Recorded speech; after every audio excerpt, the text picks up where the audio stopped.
దేవుడు మాట్లాడాడు. ఓకే, ఈరోజు మీతో చెప్పబోయేటువంటి అంశం ఏంటంటే వినయం, తగ్గింపు, దీనత్వం. చెప్పాలి. వినయం, తగ్గింపు, దీనత్వం. ఒక్కొక్కటి చెప్పండి పర్లేదు. వినయం మొదటిది వినయము, రెండోది తగ్గింపు, మూడోది దీనత్వం. ఈ మూడు విషయాల మీద ఈ వాక్యాలు రాయబడి ఉన్నాయి. ఈ వాక్యాలు నేను చెప్తాను కాబట్టి మనసు పెట్టాలి. వాక్యం మీద మాత్రం మనసు పెట్టండి. సెల్ ఫోన్లు దయచేసి ఫ్లైట్ మోడ్లో పెట్టండి. ఒకప్పుడు సెల్ ఫోన్ స్విచ్ ఆఫ్ అనేవారు, ఎందుకంటే అప్పుడు టచ్ సెల్ లేదు. ఇప్పుడు టచ్ సెల్ వచ్చే ఫ్లైట్ మోడ్, ఫ్లైట్ ఎక్కించండి. దేన్ని? సెల్. ఓకే, దేవునికి మహిమ కలుగును గాక. హల్లెలూయా. చేతులు పైకి హల్లెలూయా చెప్పినాడు, చేతులు పైకి ఎత్తండి. ఈ సొమ్మేం అరిగిపోదు. హల్లెలూయా, హల్లెలూయా. ఓకే, వినయం, తగ్గింపు, విధేయత, దీనత్వం. ఈ మూడు విషయాల కొరకు నేను మాట్లాడతాను. చూడండి, ఎఫెసీయులకు రాసిన పత్రిక 4వ అధ్యాయం 3వ వచనం చదువుదాం. ఎఫెసీయులకు రాసిన పత్రిక 4వ అధ్యాయం 3వ వచనం. త్వరగా చాలా విషయాలు ఉన్నాయి, చెప్పుకుందాం. ఎఫెసీయులకు రాసిన పత్రిక 4వ అధ్యాయం 3వ వచనం. మీరు పిలువబడిన పిలుపునకు తగినట్లుగా దీర్ఘశాంతముతో కూడిన సంపూర్ణ వినయముతోను సాత్వికముతోను నడుచుకొనవలెనని ప్రభువును బట్టి ఖైదీనైన నేను మిమ్మును బతిమాలుకొనుచున్నాను. హల్లెలూయా, హల్లెలూయా. వినయముతో నడుచుకోమని చెప్తున్నాడు. ఎవరు చెప్తున్నాడని స్వయంగా అపోస్తలుడైనటువంటి పౌలు గారు ఎఫెసీ సంఘానికి వెళ్ళి, నేను అలాగే నడుస్తున్నా, మీరు అలాగే నడవాలి. దేవునికి మహిమ కలుగును గాక. హల్లెలూయా. నేను ఎలాగైతే నడుస్తున్నాను, మీరు అలాగే నడవండి. అక్కడ అదే కదా రాయబడి ఉంది. మీరు పిలువబడిన పిలుపునకు తగినట్లు దీర్ఘశాంతముతో కూడిన పరిపూర్ణత వినయముతోను సంపూర్ణ వినయముతోను సాత్వికముతోను నడుచుకొనవలెనని ప్రభువును బట్టి ఖైదీనైన నేను మిమ్మల్ని బతిమలాడుకొనుచున్నాను. ఖైదీనైన నేను అంటే జైల్లో ఉండి పత్రికని రాస్తూ చెప్తూ ఉన్నాడు. ఖైదీగా ఉన్నాడు. ఎవరో తెలుసా? అపోస్తలుడైన పౌలు. ఈ రోజు సేవకులు అనబడిన వారు, విశ్వాసాలు అనబడిన వారు చాలా మంది స్టేషన్ లో ఉండి ప్రభుకు మొరపెడుతూ ఉన్నారు. అనేక జీవితాలు అద్భుతాలు చేస్తా ఉన్నాడు. అలాగే ఒకనొక సందర్భంలో అపోస్తలుడైన పౌలుని జైల్లో పెట్టారు. ఈ జైల్లో పెట్టినప్పుడు కూడా దేవుని ప్రార్థన మాత్రం ఎక్కడ తగ్గించలేదు ఆయన. ఆమేన్ చెప్పండి. హల్లెలూయా. శ్రమల్లో పడితే చాలు, మనం కష్టాల్లో పడితే చాలు, మనం ప్రార్థన వదిలిపెట్టేస్తాం. కానీ అపోస్తలుడైన పౌలు చెప్తున్నాడు, ఖైదీనైన నేను మీకు రాస్తూ ఉన్నాను ఈ పత్రికని. ఆయన స్పష్టంగా చెప్తూ ఉన్నాడు. ఖైదీగా ఉండి కూడా, జైల్లో ఉండి కూడా ఈ పత్రికని రాస్తూ చెబుతూ ఉన్నాడు. ఏమని చెప్తున్నాడో తెలుసా? వినయముతో కూడినటువంటి, ఏముంది అక్కడ? సంపూర్ణ వినయముతోను సాత్వికముతోను నడుచుకొనవలెనని. ఎలా నడుచుకోవాలట? సంపూర్ణ వినయముతో నడుచుకోండి. నడక కూడా ఎలా ఉండాలట? వినయముతో నడవాలి. ఎలా నడాలి చెప్పాలి. ఎలా నడవాలి? వినయముతో నడాలి. ఇరగబాటు నడకూడదు. ఏ బాట? ఇరగబాటు నడుపుతారు చాలా మంది. అలా నడకూడదు. వినయం ఉండాలి నడకలో. ఆమేన్ చెప్పు. ఎంత చక్కని చూడరా ఇవి నడిచెళ్తుంటే కొంతమంది నడిచెళ్తుంటే పాపంగా మాట్లాడుకుంటారు. ఎస్ఆర్నో చెప్పాలి. ఇటు వినండి, ఇటువైపు చూడండి, నా మాటలు అంగీకరించండి.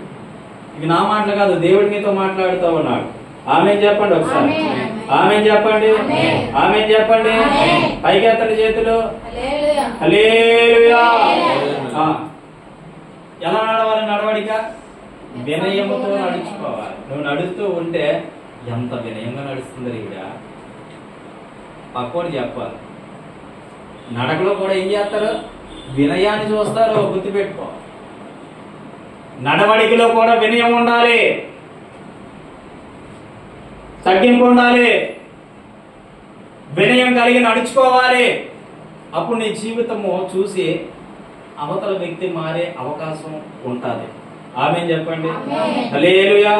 చూడండి పేతురు రాసిన పత్రిక, మొదటి పేతురు రాసిన పత్రిక 3వ అధ్యాయం, ఫిలిప్పులు రాసిన పత్రిక 2వ అధ్యాయం 3వ వచనం. ఫిలిప్పీలకు రాసిన పత్రిక 2వ అధ్యాయం 3వ వచనం ఒకసారి చూడండి.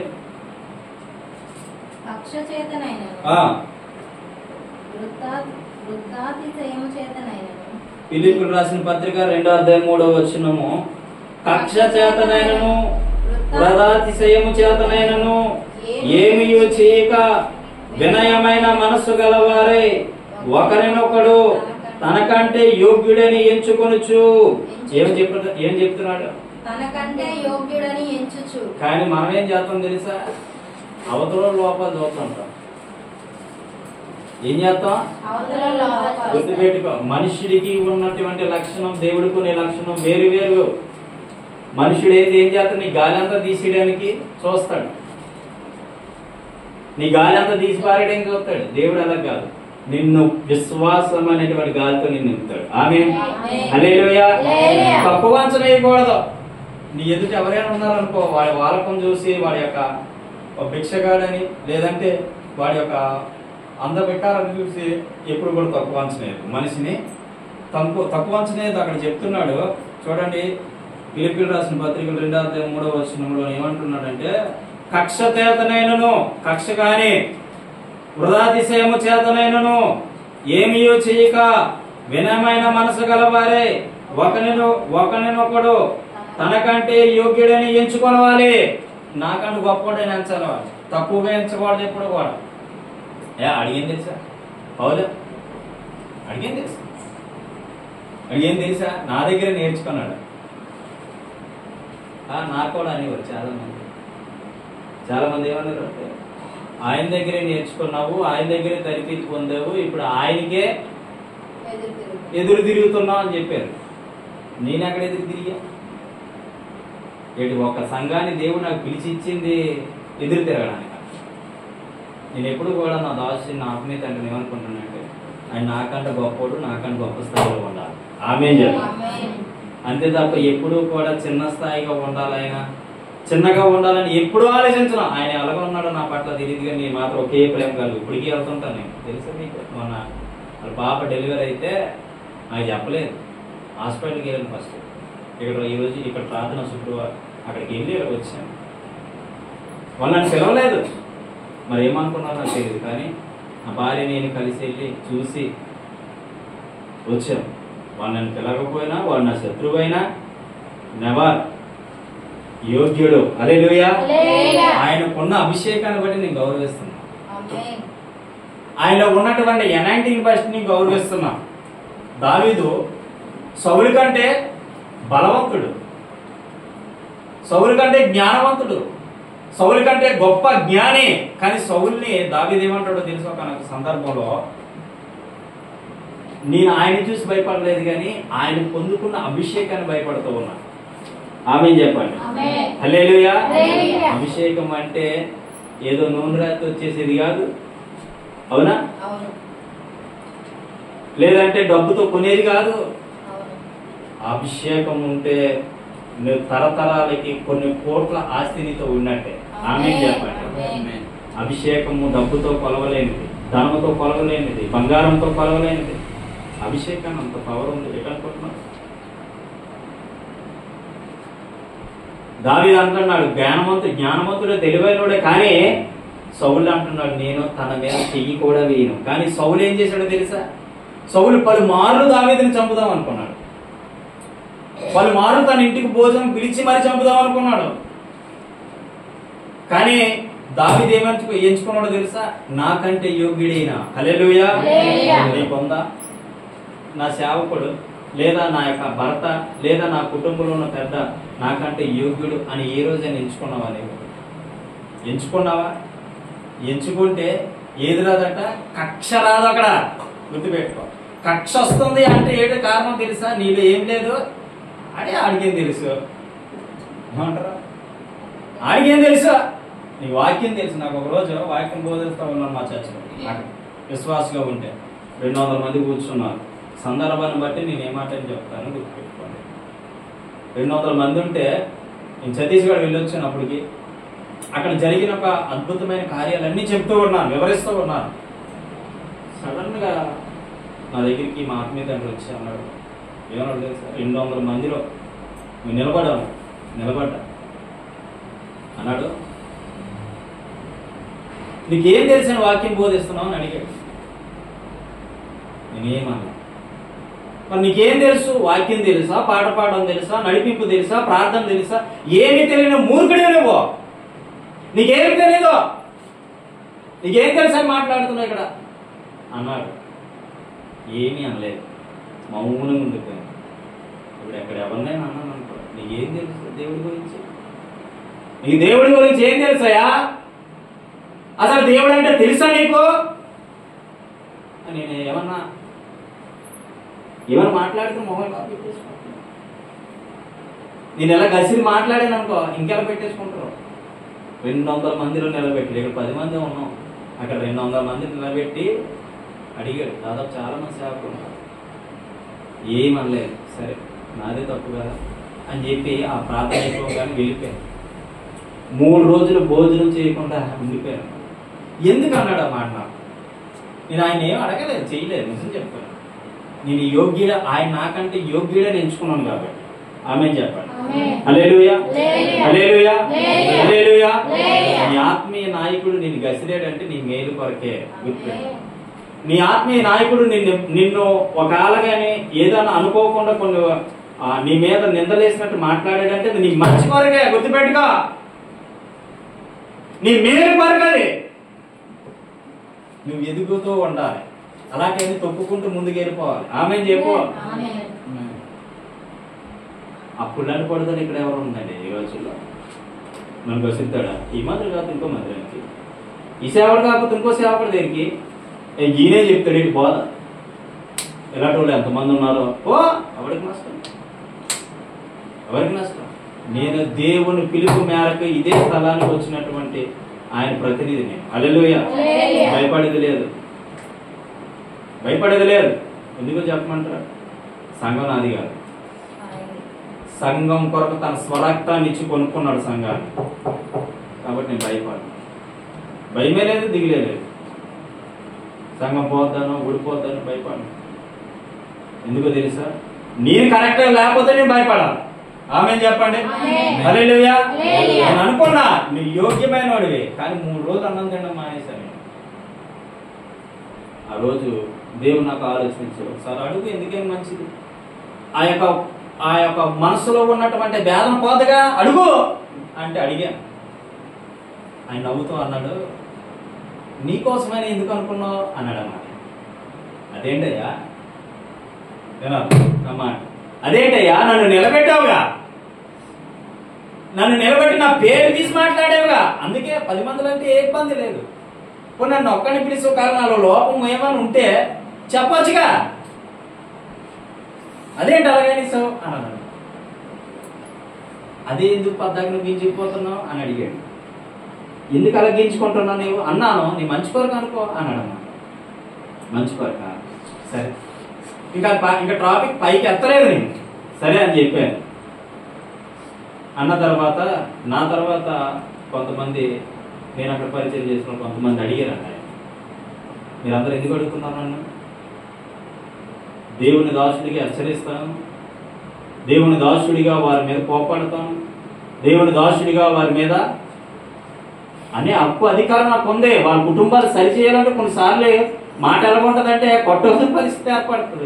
కొన్నిసార్లు గసిరినట్టు అంటే కొట్టరు కానీ చెప్తున్నానండి, అక్కడ సందర్భాన్ని బట్టి మాటను ఉపయోగించవలసి వస్తుంది. అవునా కాదా?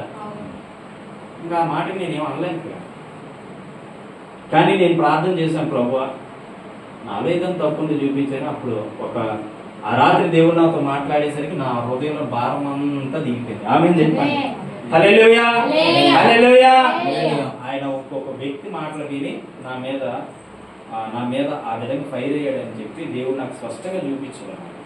ఆ సమాధానం వచ్చేంత వరకు ఆనందం లేదు, ఆ సమాధానం వచ్చేంత వరకు ఆనందం లేదు. అప్పుడు చూపించాడు దేవుడు. ఏమని చూపించాడంటే, ఆ వ్యక్తి వేరే వ్యక్తి మాటలు వింటున్నాడు, వాళ్ళిద్దరు ఒకటి, అంటే అప్పుడు వాళ్ళకి నేను కాస్త సైడ్ అవ్వడం మొదలెట్టాను. హల్లెలూయా హల్లెలూయా మొదలెట్టాను. అయినప్పటికీ నేను ఒకటే గురి ఏంటి తెలుసా, కంపల్సరీగా నన్ను ఏ పిలుపు కొరకు అయితే దేవుడు పిలిచాడు ఆ పిలుపు కొరకు నేను ఉండాలి. మళ్ళీ ఏమనిపించింది అంటే వద్దు, ఇలాంటి పక్క సైడ్ ఉండడం లేదా సైడ్ లో ఉండడం నాకు వద్దు, మళ్ళీ ఆయనతో కలవాలి. హల్లెలూయా మళ్ళీ ఆయనతో సరదాగా ఉండాలి, మళ్ళీ ఆయనతో చక్కగా ఉండాలి. నాకు ఎక్కడ ప్రాంతం ఉంటే అక్కడ తీసుకెళ్ళిపోయాడు. ఎక్కడ ఉంటే ఏ రాష్ట్రమైనా, ఏ యొక్క ప్రాంతమైనా, ఏ కొండలైనా లోయల్లోనైనా నేను ఆరాధన చేసుకుని ఆయన వాక్యం చెప్పాడు. అలాగే గడిచింది. మా ఆవిడ అంటూ ఉంటుంది అప్పుడప్పుడు, సహవాసం ఎంత చక్కగా ఉండేదండి మనది. ఇప్పుడు నేను అంటాను, మన సంఘంతో ఆ సహవాసం పంచుకో. ఆమేన్ హల్లెలూయా హల్లెలూయా. కాబట్టి నాకంటే యోగ్యుడి కాబట్టి ఆయన నేను ఎదిరించలేదు. ఈరోజు నువ్వు ఎదిరిస్తున్నావు అంటే నీకంటే యోగ్యుడు కాదు ఇది ఎవడో అని ఎంచుకుంటున్నావు నీవు. మాటలో వినట్లేదంటే అర్థం ఏంటి? ఆడి మాట ఎవరంటారు చెప్పుకొని నోరు పీకిన తర్వాత ఆమె సరే వాక్యాన్ని పెడచేవని పెడుతున్నా కాదు. ఒకరోజు లెక్క అప్పగించుకోవాల్సిన దినం వచ్చినప్పుడు ప్రభు దగ్గర మోకలేని ఆ రోజు క్షమాపణ దొరికి గుర్తుపెట్టుకో.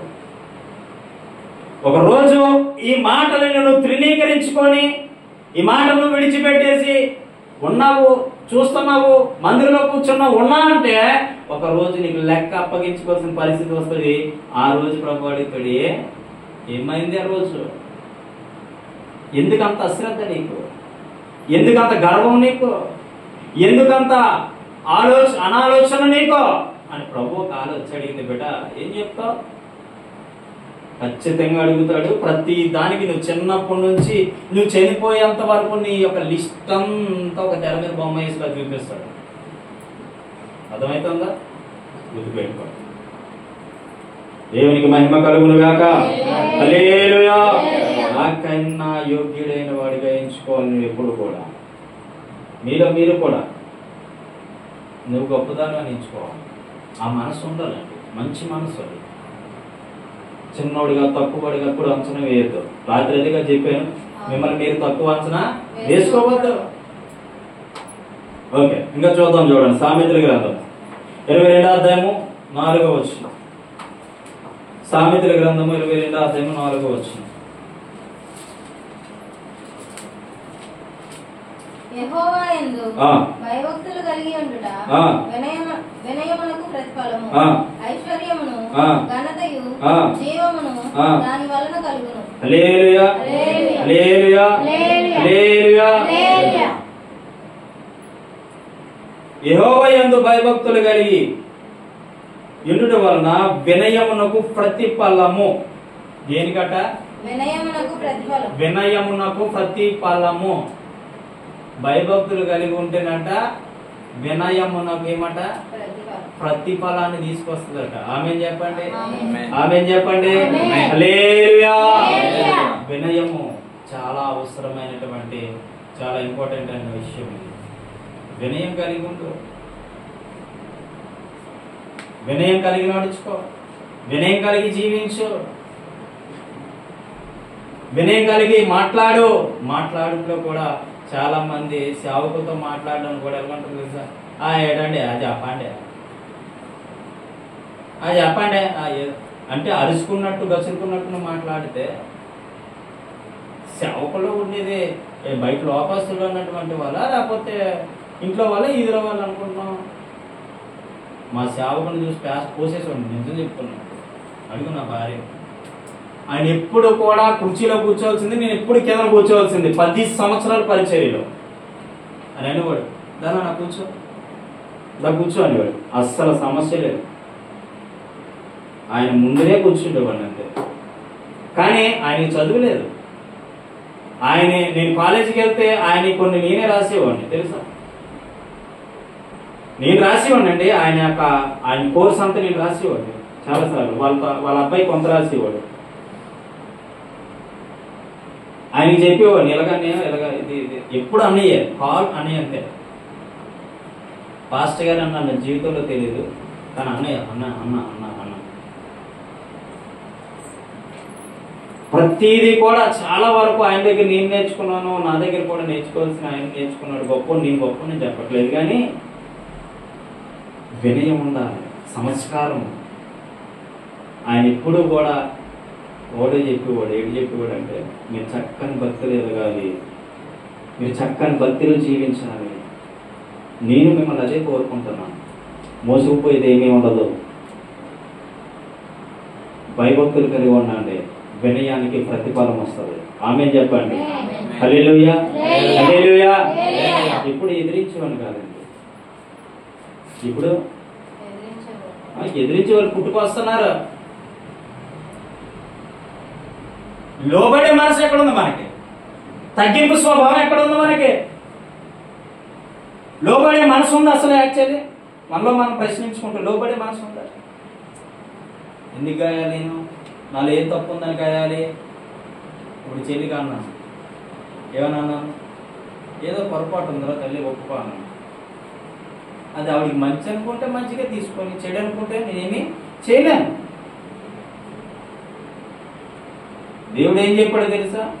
మొహమాటం లేకుండా బోధించుకోవాలి, మొహమాటం లేకుండా బోధించుకోవాలి ఎప్పుడు కూడా. మీకు ఇంకా తెలియదేమో, నా ఇంట్లో కూడా నేను ఇలాగే ఉంటాను. దేవుని విషయంలోని ఎవరు తప్పుగా ప్రవర్తించిన ఒప్పుకొని తెలుసా? దేవుని విషయంలో నా వరకు అయితే నేనేమన్నా పర్వాలేదని కామపడిపోతానేమో, కానీ దేవుని విషయంలోని రాజీ పడిందే లేదు. అది ఇంట్లో పోలేనా ఈదులో పోలేనా, దేవుడి కొరకు ఈ సమస్తాన్ని వదిలిపెట్టి వచ్చేయడానికి సిద్ధమైన నాకు చక్కని భార్యని ఇచ్చాడు, బిడ్డలు ఇచ్చాడు.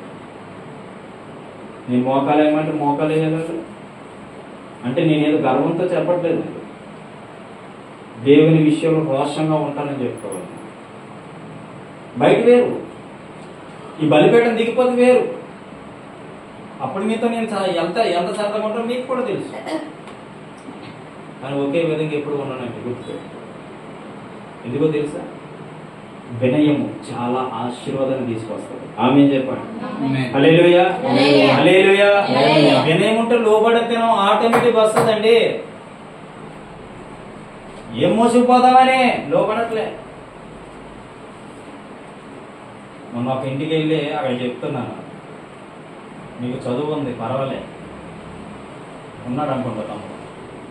ఒక ఇంటికి వెళ్ళి నీకు చదువు ఉంది, బాగా మంచి జ్ఞానం సంపాదించుకున్నావు, మంచి ఆత్మపూర్ణుడిగా ఎదిగావు, మంచిగా బాగున్నాయి, దేవుని స్పిరిట్ పొందుకున్నావు, దేవుని అభిషేకం పొందుకున్నావు, దేవుని ఆత్మను పొందుకున్నావు, మంచి జ్ఞానవంతుడు. చదువులో కూడా మేధావితనం ఉంది. ఎవరితో ఎలా మాట్లాడాలో తెలుసు, ఎవరితో ఎలా ఉండాలో తెలుసు, ఎవరితో ఎలా జీవించాలో తెలుసు, ఎవరితో ఎలా నడుచుకోవాలో తెలుసు, అంతా తెలుసు నీకు. కానీ ఒకటి తెలియదా?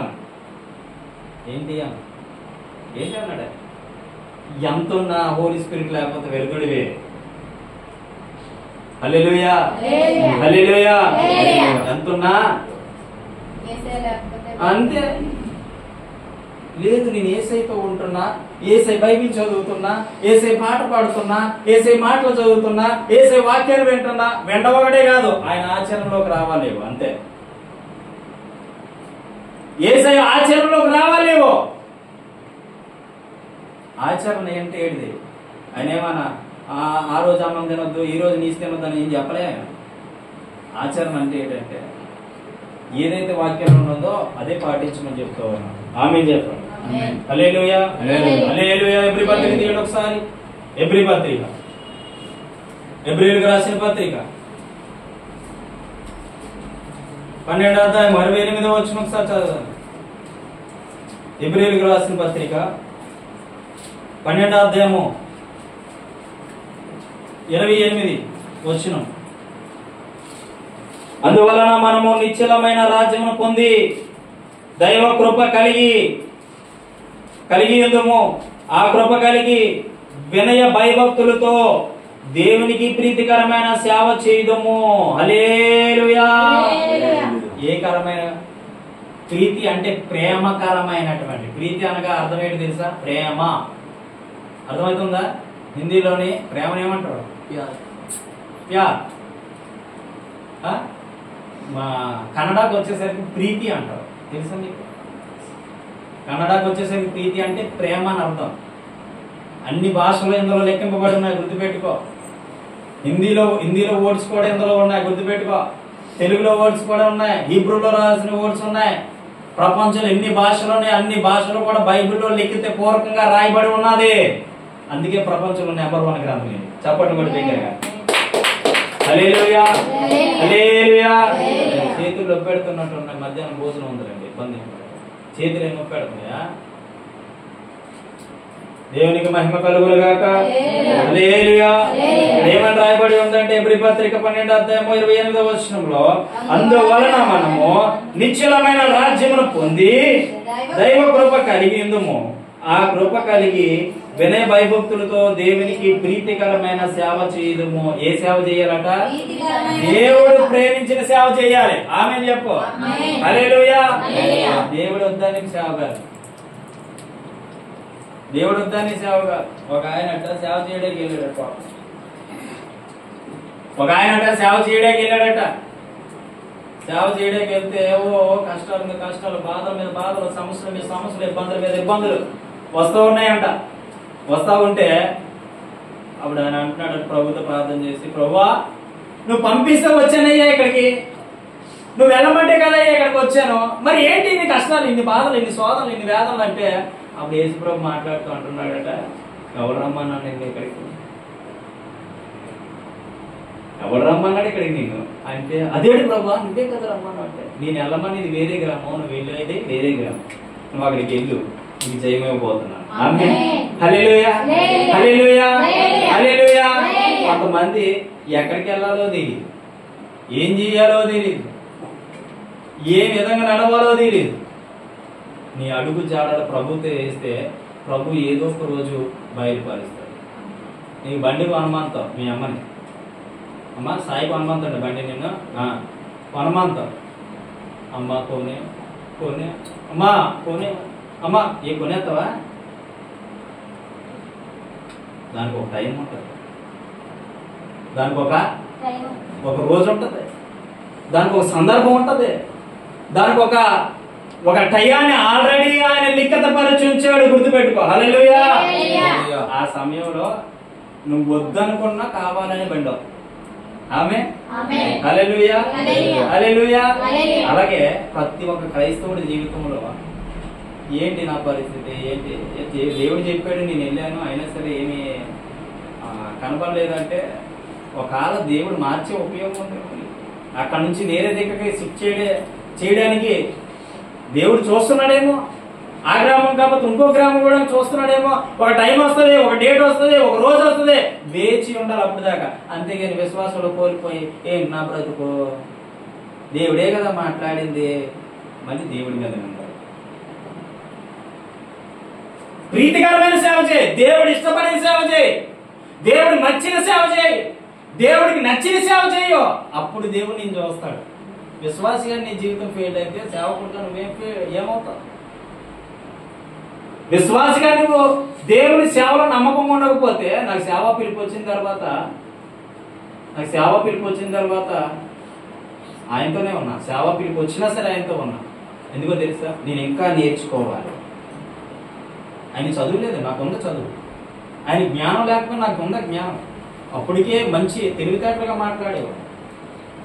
నిజం చెప్తున్నాను, నేను అంత చదువుకోకపోయినా అది నాకు ఆ జ్ఞానం దేవుడు ఇచ్చాడు. అందుకే మా వాళ్ళు ఎవరైనా ఏమైనా కుటుంబాలు విడిపోయి ఉంటే నన్నే తీసుకెళ్తారు. ఎందుకంటే అక్కడ ఏదో అలా కలిపేస్తున్నావు ఇద్దరు అంతే. హల్లెలూయా. విడగొట్టడానికి ప్రయత్నించని చేయదు కానీ కలిపేస్తాను అంతే. సంబంధాలు కూడా చేస్తా, నన్నే ముందు పెడతారు. దేవునికి మహిమ కలుగునుగా. హల్లెలూయా. ఎందుకో చెప్పమంటారా, దేవునికి ఇష్టకరమైన సేవ ఏంటి? 5 సంవత్సరాలు ఆయన దగ్గర ఉండిపోతే డైరెక్టర్ ఏసన్న గారు నా దగ్గరకు వచ్చి నువ్వు ఇక్కడ ఉండొద్దురా వెళ్ళిపోదాం అని అడిగినప్పుడు నేను రాను, ఆయనతో అన్నాను తెలుసు మీకు. అందుకే 4-5 లక్షలు అప్పు అయిపోయింది. సేవకు పిలిస్తే లోపడలే, సంఘం రమ్మంటే లోపడలే. నీకు ఇది కాదు, నేను వేరే దగ్గర తీసుకెళ్తా. ఆమేన్ చెప్పండి. నీకు ఇది కాదు, నేను వేరే ఇస్తా. హల్లెలూయా అని చెబితే నేనేమన్నానో తెలుసా, నాకు ఇక్కడే ఉంటాను. ఎందుకు? తినడానికి బాగుంది, ఉండడానికి బాగుంది, అన్నీ బాగుంది. పిలిపి వచ్చినా నేను వెళ్ళాను. అందుకే 4-5 లక్షలు అప్పు అయిపోయాను. బుద్ధి వచ్చింది, బయటకు వచ్చాను. ఏమొచ్చింది? బుద్ధి వచ్చింది, బయటకు వచ్చాను. కొంతమంది అలా కాదు, ఏమి నేర్చుకోకముందే నేను వెళ్ళిపోతాను నేను రైలు బండి ఎక్కేస్తానంటే ఎక్కడికి వెళ్ళిపోతావు తెలియదు. ఎక్కడికి వెళ్ళిపోయావు ఎక్కేసావు ట్రైన్, ఊరి పేరు తెలీదు, వెళ్ళిపోతే ఎక్కడ దిగుతావు, ఎవరున్నారని దిగుతావు, ఎక్కడికి వెళ్తావు? సందర్భం సమయం తెలియకుండా నువ్వు వెళ్ళిపోతే నీకే దేవుని నామానికి అవమానం తెచ్చేవాడు అవుతావు ఫస్ట్ ఆఫ్ ఆల్. రెండోది ఏంటంటే నీ గురి ఏమిటో నీకు అర్థం కాదు. దేవునికి స్తోత్రం. హల్లెలూయా. అపోస్తలుడైన పౌలు గాయాలతో కొట్టబడి అక్కడ ఉన్నటువంటి ఆ దేశస్తులు మొత్తం చిత్తగొట్టితే మళ్ళీ దేవుడు అంటున్నాడు, నువ్వు అక్కడికి వెళ్ళి నా సువార్తను ప్రకటించు. దేవునికి స్తోత్రం. హల్లెలూయా. అపోస్తలుడైన పౌలు అప్పుడు చిత్తగొట్టేశారు. ఎందుకంటే అపోస్తలుడైన పౌలు ఒకప్పుడు సౌలుగా ఉండేటప్పుడు సౌలుగా ఉండేటప్పుడు వాళ్ళు ప్రార్థన చేస్తే అప్పుడు గుర్రాల్లో దొక్కించేసి వాళ్ళు ఇబ్బంది పెట్టేసి వాళ్ళు చాలా ఇబ్బంది, మా నాన్న ఇబ్బందులు పెట్టేశాడు.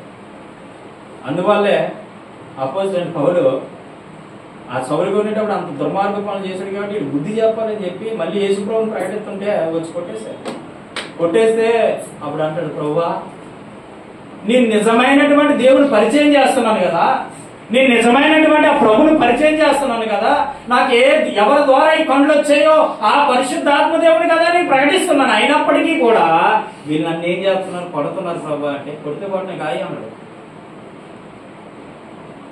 దేవునికి వందనాలు. హల్లెలూయా. కొడితే కొట్టే గాయ అన్నాడు. కాసాడు, బయటికి ఈడ్చేశారు, కుక్కని ఈడ్చినట్టు ఈడ్చేసి ఆ రక్తంలో మళ్ళీ మొర పెడుతున్నాడు. పెడితే దేవుడు అన్నాడు, మళ్ళీ అక్కడికి ఎక్కడికి వెళ్ళమన్నాడు, ఎవరు పుట్టారో వాళ్ళ దగ్గరికి వెళ్ళి అన్నాడు. సువార్త చెప్పాడు. 13 పత్రికలు పైగా రాశాడు. హల్లెలూయా.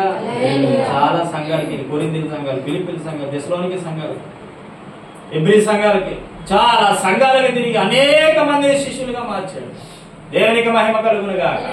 దేవుని మాట అంటే ప్రీతికరమైన దేవుని సేవలో నమ్మకంగా ఉంటే ఏదో ఒక రోజు, ఒక టైము, ఒక సందర్భం, ఒక సమయం వస్తుంది. ఆ రోజు నువ్వు వద్దనుకున్న అవకాశం నిన్ను వెతుక్కుంటూ వస్తుంది. ఆమేన్ చెప్పు. నువ్వు వద్దనుకున్న త్రోసివేసిన అవకాశం ఉంది. ఆ రోజు వరకు వేసి ఉండు, పరిగెత్తే. అన్నీ తెలుసు కదా అని విలవీకు, అన్నీ తెలుసు కదా అనేటటువంటి విధానంలో ఉండొద్దు.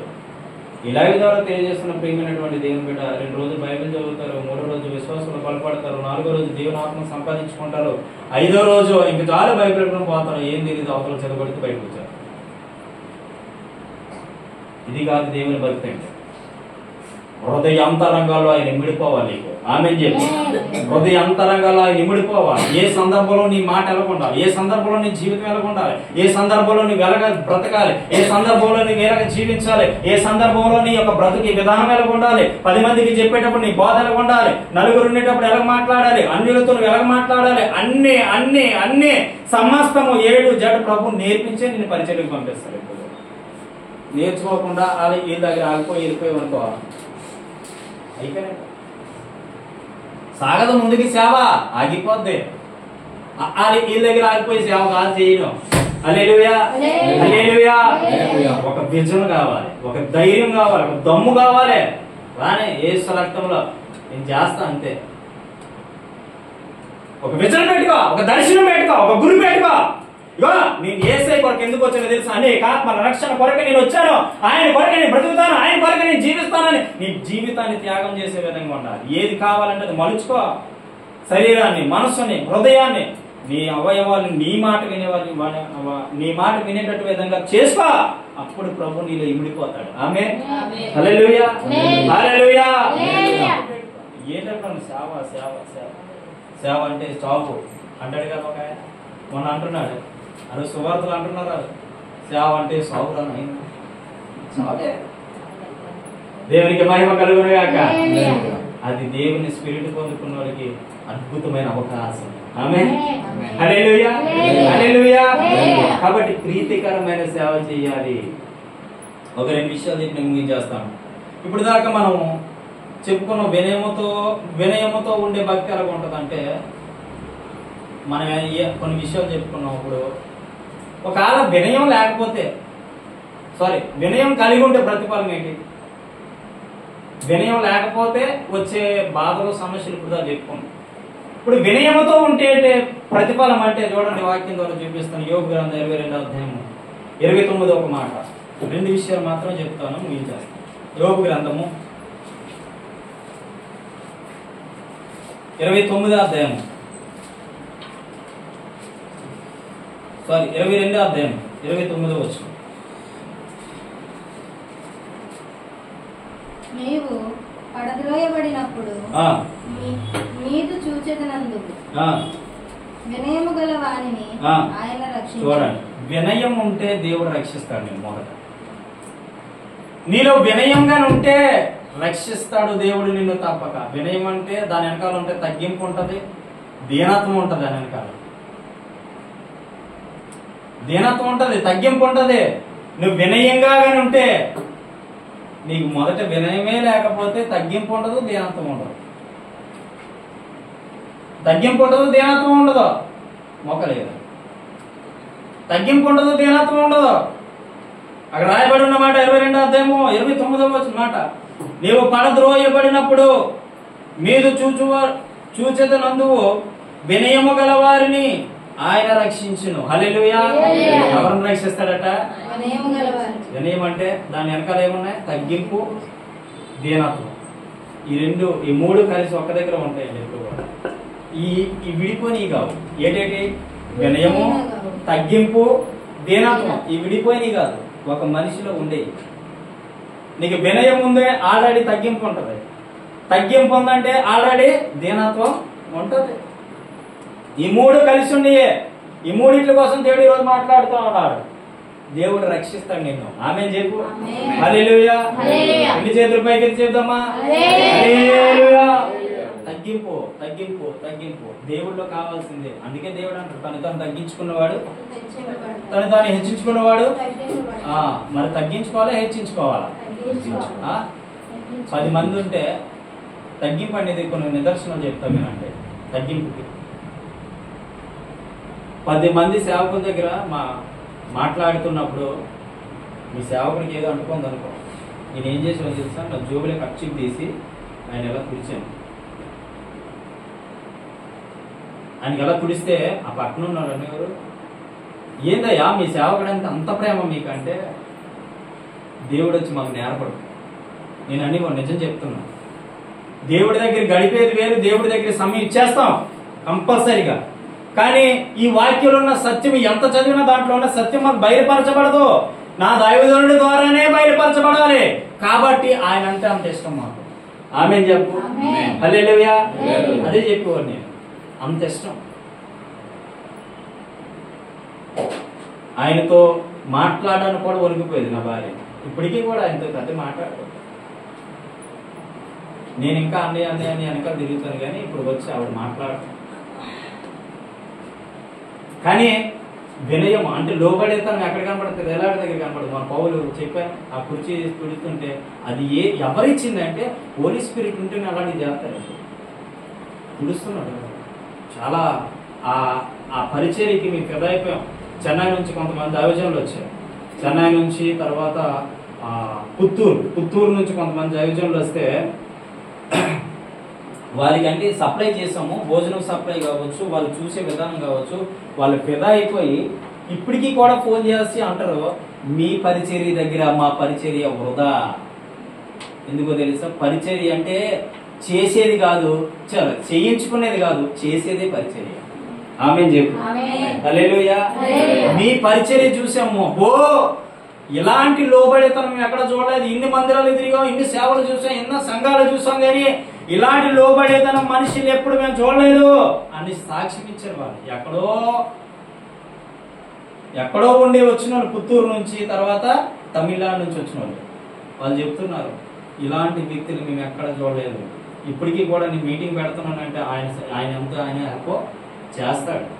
ఆమేన్ చెప్పు. హల్లెలూయా. హల్లెలూయా. ఎందుకు చెప్తున్నా తెలుసా? తగ్గింపు నీ జీవితాన్ని ఆశీర్వాదానికి నడిపిస్తుంది. ఆమేన్ చెప్పడమే. హల్లెలూయా. నీ తగ్గింపే నేను ఆశీర్వాదానికి నడిపిస్తుంది.